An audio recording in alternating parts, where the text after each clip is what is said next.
தம் எனக்காக விட்டேன், சரக்கு என் ஒய்ஃப்காக விட்டேன், வயலன்ஸ் என் பையனுக்காக விட்டேன். ஆனா என் பையனுக்கு ஒண்ணுனா விட்டதை தொட்டு தானே ஆகணும்.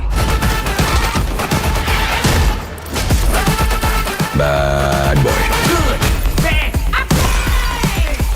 குட் பேட் அக்லி வெற்றி நடை போடுகிறது. டூரி டாக்கீஸ் ரசிகர்களுக்கு வணக்கம். வாங்க லஞ்ச் நிகழ்ச்சிக்கு போகலாம்.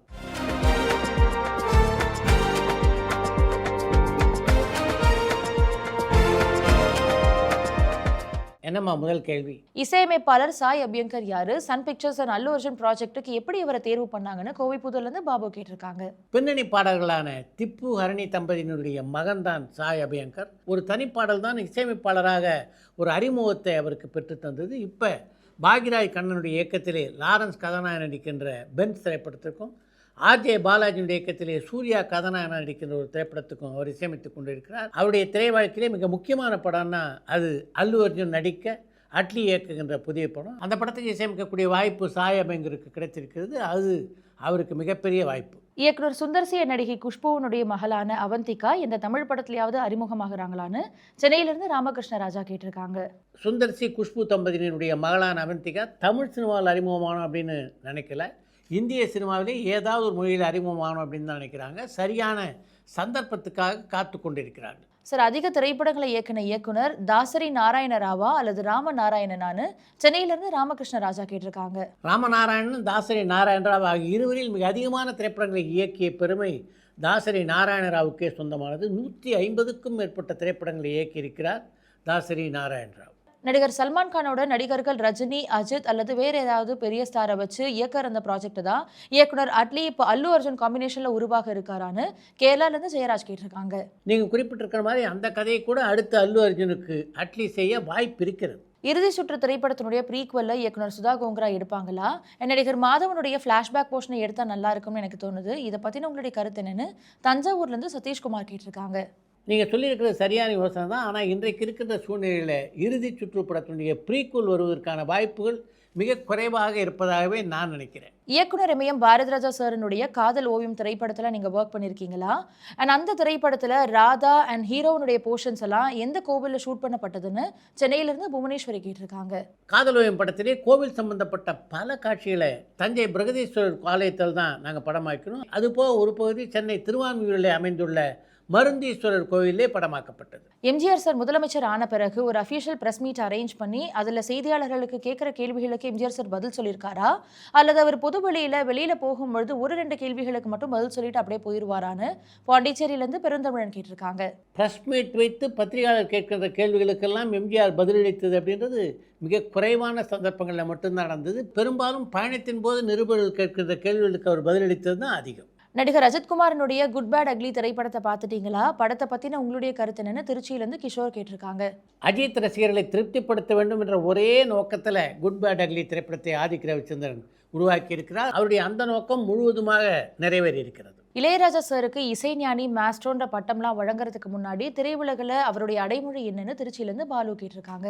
இசைஞானி மாஸ்ட்ரோ போன்ற பட்டங்கள் வழங்கப்படுவதற்கு முன்னாலே இளையராஜாவை இளையராஜா என்று தான் எல்லோரும் அழைத்தார்களே தவிர அவருக்கு முன்னால் எந்த அடைமொழியும் அப்போது இல்லை. சார், பூவா பூத்திருக்குன்ற ஒரு படத்தில் நீங்கள் ஒரு பாடலுக்கு நடனம் ஆடிருப்பீங்க. அதில் நடனம் ஆடின எக்ஸ்பீரியன்ஸ் எப்படி இருந்துச்சு?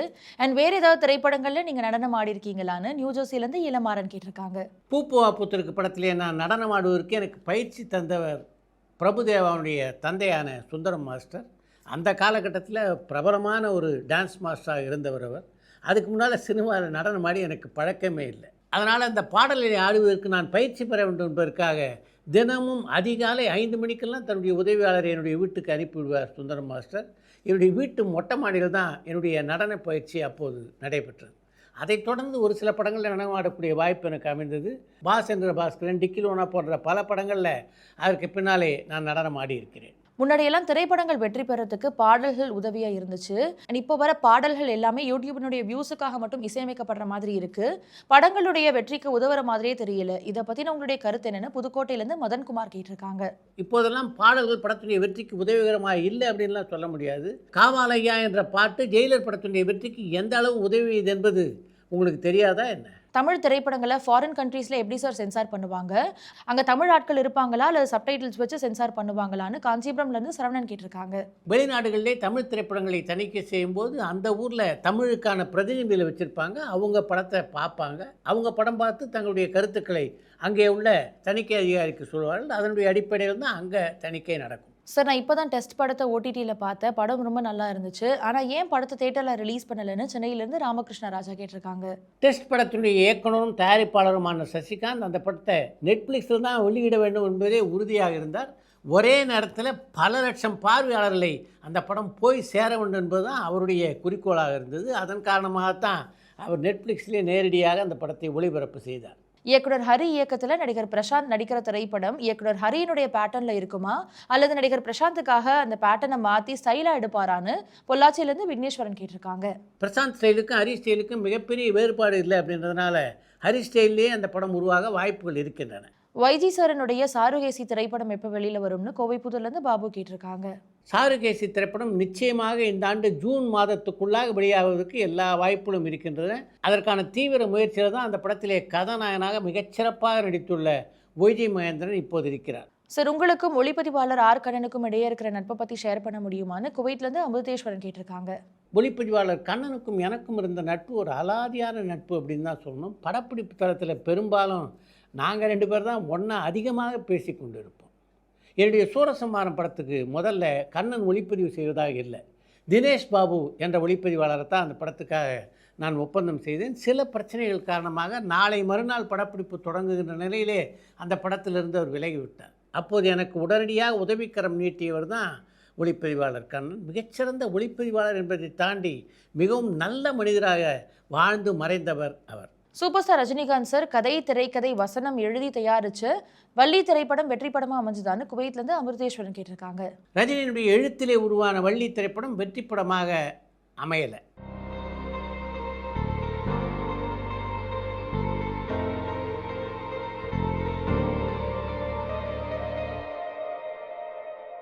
முன்னாடியெல்லாம் சமூகத்துக்கு நல்ல நல்ல கருத்துக்களை சொல்கிற சில படங்களுக்கு வரி சலுகை கொடுக்கப்பட்டுச்சு கவர்மெண்ட்னால. ஆனால் இப்போ அந்த வழக்கம் இருக்கா அல்லது இப்போ வரி சலுகை கொடுக்குற மாதிரியான நல்ல திரைப்படங்கள் வெளிவரது இல்லையான்னு பொள்ளாச்சியிலேருந்து விக்னேஸ்வரன் கேட்டிருக்காங்க. வரிச்சலுகையை பொறுத்த வரைக்கும் தமிழ்நாடு அரசாக பார்த்து வரிச்சலுகையை தருவதில்லை. இந்த வரிச்சலுகைக்காக தயாரிப்பாளர்கள் விண்ணப்பிக்க வேண்டும். அப்படி தயாரிப்பாளர் விண்ணப்பித்தார்கள் என்றால் இந்த விண்ணப்பத்தை பரிசீலித்து தமிழக அரசு வரி விலைக்கு அளிப்பது தான் இதுவரையிலே உள்ள பழக்கம். அடுத்து இன்று ஒரு தகவல். தமிழ் சினிமா உலகம் எத்தனையோ திறமையாளர்களை சந்தித்திருக்கிறது. அவங்களுடைய வாழ்க்கை வரலாற்றை உன்னிப்பாக கவனித்து பார்த்திங்கன்னா அப்படி ஒரு தமிழ் சினிமா உலகத்துக்குள்ளே அடியெடுத்து வைப்பதற்கு ஏதாவது ஒரு விதத்தில் ஒருவர் உதவி செய்திருப்பார். அப்படி இசையமைப்பாளர் குன்னக்குடி வைத்தியநாதன் தமிழ் சினிமா உலகிலே அடியெடுத்து வைப்பதற்கு காரணமாக அமைந்தவர் ஒரு ஜலதரங்க வித்வான். அவருடைய பெயர் வெங்கட் ரமண ராவ். குன்னக்குடி வைத்தியநாதனை பொறுத்த வரைக்கும் வயலின் வாசிப்பதில் அவருக்கு எந்த அளவுக்கு ஆர்வம் இருந்ததோ அதே அளவுக்கு ஆர்வம் சினிமா மீதும் அவருக்கு இருந்தது. அந்த காலகட்டத்தில் பல வித்வான்களுக்கு வயலின் வாசிக்கக்கூடிய வாய்ப்பினை பெற்றவர் குன்னக்குடி வைத்தியநாதன். நீங்கள் என்ன தான் வித்வான்களுக்கு வாசித்தாலும் நீங்கள் புகழ் பெற வேண்டும் என்றாலும் பணம் சம்பாதிக்க வேண்டும் என்றாலும் சினிமா தான் அதுக்கு ஒரே வழி என்று குன்னக்குடி வைத்தியநாதனுக்கு எடுத்து சொன்னவர் இந்த வெங்கட்ரமண ராவ் தான். அவருடைய அந்த அறிவுரை ஏற்று உடனடியாக மாடர்ன் தியேட்டர்ஸுக்கு புறப்பட்டார் குன்னக்குடி வைத்தியநாதன். அங்கே போய் இசைப்பிரிவிலே சேர வேண்டும் என்று சொன்னபோது இங்கே இருக்கிற இசையமைப்பாளர் உங்களுடைய இசைத்திறமையை முதல்ல சோதித்து பார்ப்பார், அவர் ஏற்றுக்கொண்டால் தான் நீங்கள் இங்கே சேர முடியும் என்று சொன்னார்கள். அப்போது மாடர்ன் தியேட்டர்ஸ்லேயே ஆஸ்தான இசையமைப்பாளராக இருந்தவர் ஜி ராமநாதன். அவர் முன்னாடி கொண்டு போய் குன்னக்குடி வைத்தியநாதனை நிறுத்தினாங்க. எங்கே வாசி பார்க்கலாம் என்றார் ஜி ராமநாதன். ஜி ராமநாதனுக்கு ரொம்ப பிடிச்சது சாருகேசி ராகம். குன்னக்குடி வைத்தியநாதனுக்கு ராமநாதனுக்கு சாருகேசி ராகம் தான் பிடிக்கும் அப்படின்றதுலாம் தெரியாது. அவருடைய நேரம் மிகச்சிறப்பாக இருந்ததுனால அன்றைக்கு சாருகேசி ராகத்திலேயே ஒரு பாடலை வாசித்தார் குன்னக்குடி வைத்தியநாதன். அதை கேட்ட உடனே ஜி ராமநாதனுக்கு பிடித்து விட்டது. குன்னக்குடி வைத்தியநாதனுக்கு மாடர்ன் தியேட்டர்ஸ் நிறுவனத்தினுடைய கதவுகள் திறக்கப்பட்டதற்கு காரணமாக அமைந்தது அந்த சம்பவம் தான். அதற்கு பின்னாலே பல திரைப்படங்களுக்கு இசையமைக்கக்கூடிய வாய்ப்பு குன்னக்குடி வைத்தியநாதனை தேடி வந்தது என்றால் அதுக்கெல்லாம் வித்தாக அமைந்தது அந்த சம்பவம் தான். பிரபுதேவோட நீங்கள் பணியாற்றும் போது பல முக்கியமான நட்சத்திரங்களோடு அவர் பணியாற்றினார். சிரஞ்சீவி சார் அவர் ஒரு மூமெண்ட்டு அப்படி வேஸ்ட் பண்ணி அப்படி எழுந்துக்கணும். கிட்டத்தட்ட ஒரு 10,000 பேர்கிட்ட க்ரௌட் இருக்கிறாங்க. இவர் இல்லை சார் இப்படி சார் சொல்லிட்டு இவர் ஒரு வாட்டி பண்ணிட்டார் பாருங்க, டோட்டல் எல்லாம் கிளாப்ஸு. மோகன் பாபு சார், டேய் தப்பு பண்ணுற பாரு பிரபு என்ன சொல்லாத. விஜய் அப்போவே இந்த அளவுக்கு சிறப்பாக ஆடுவாரா? அவர் ஒரு வாட்டி பார்ப்பார். ஆனால் அவர் வந்து என்னென்னா 2 பேருக்கு அந்த பவர் நான் பார்த்துருக்கேன் இண்டஸ்ட்ரியில். மனசுக்குள்ளே ஆடுற ஒரு டேலண்ட் ஒன்று இருக்குது. ஓ, இண்டஸ்ட்ரியிலே பார்த்தீங்கன்னா நான் 2 பேர்கிட்ட அந்த டேலண்ட்டை பார்த்துருக்கேன். ஃபஸ்ட்டு படம் கொடுக்குறாங்க, ஃபஸ்ட்டு ஒயிட்டில் கான் கோழி ஒன்று சாங் முடிஞ்சிருச்சு. 4வது சாங் வந்து எல்லா படங்கள்லாம் முடிஞ்சிச்சு சார். இந்த சாங்கை வந்து எடுத்துகிட்டு இருக்கோம் ஃபிலிம் சிட்டியில். ஒரு மூமெண்ட் ஒன்று அது பெண்ட் பண்ணி பண்ணணும். பரபரப்பான சினிமா செய்திகள், நட்சத்திரங்களின் பேட்டிகள், சினிமா வரலாறு ஆகியவற்றை பார்க்கவும் படிக்கவும் உங்களுக்கான இணையதளம் tourantalkies.co.